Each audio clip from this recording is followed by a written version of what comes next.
It's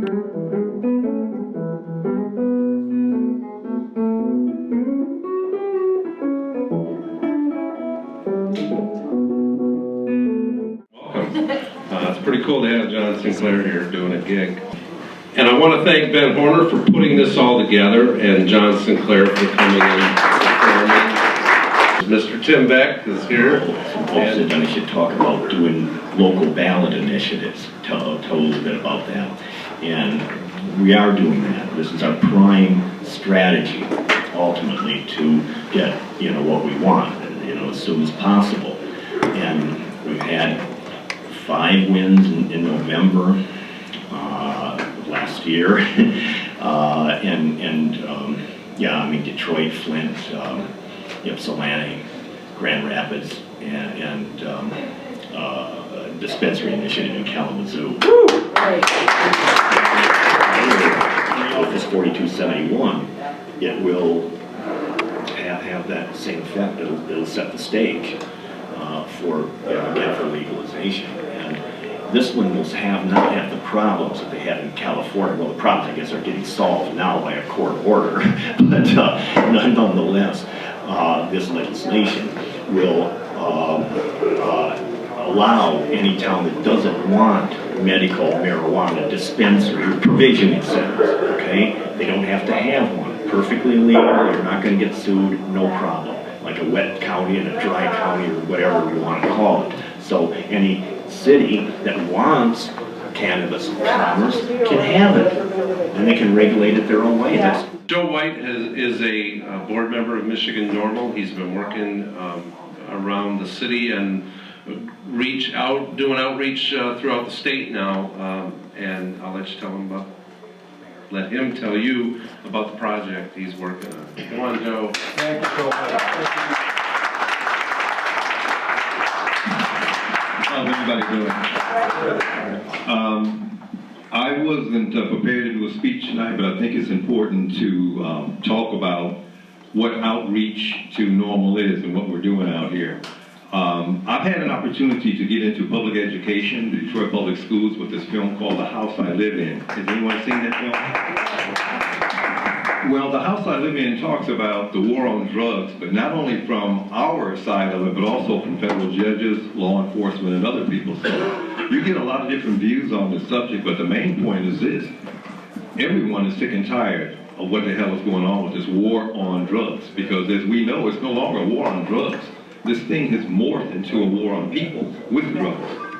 And now it's turning into a class warfare. So it's going to take advocacy, outreach, and understanding, but most of all, we have to get out and talk to kids and tell them the truth about what the hell is really going on. That's right. Kids have been lied to, we were lied to, and they're going to get the truth because, of course, they have access to the internet and other things like that. But again, for me, outreach has been great. Once the opportunity and the door opened, we used the war on drugs as a platform to talk about this school-to-prison pipeline, which made more schools want to have this discussion because they know this is a real subject and we all need to talk about it. So that's where we are so far. We would like to engage any community with this message. So if anyone has an opportunity to let us come in with this film and the 45-minute PowerPoint presentation that comes behind it, just give us a call and we'd be happy to bring it out to you at no cost. Just pay for the gas. I'm not going to say no cost. Just pay for the gas. And that's about it. But again, I'm glad to be here. And John and Ben and everyone that put this together. Matt, thank you so much again for letting us use your facility here. And this is a wonderful place.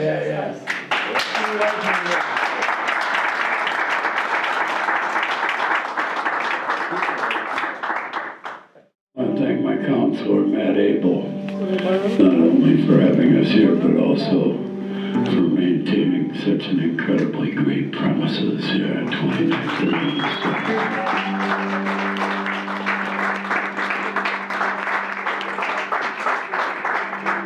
Matt and I go to the ballpark together sometimes with his son and my granddaughter. I know him a long time since they first had the twinkle in their eye about this place. A lot of great ideas.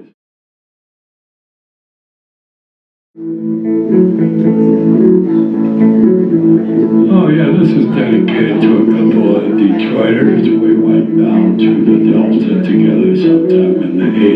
Rick Spangler.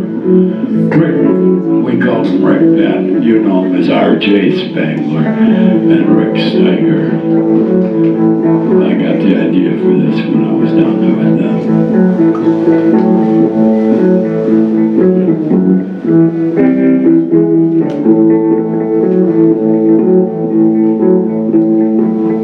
When the train runs through your backyard, you know it's hard to stay in any one place too long.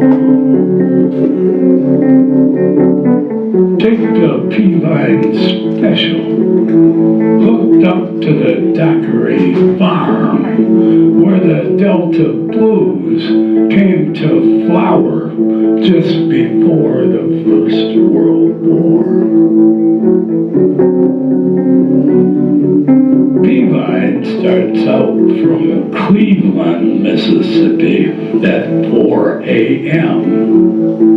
Runs 2 miles south to Boyle by Tommy Johnson's place in 1913. Then over to the private depot at Will Dockery's plantation, west over to Rosedale, and back to Cleveland before nightfall. And when it's darkness on the Delta, you can hear that train coming from a long way off. And it's so easy to ride.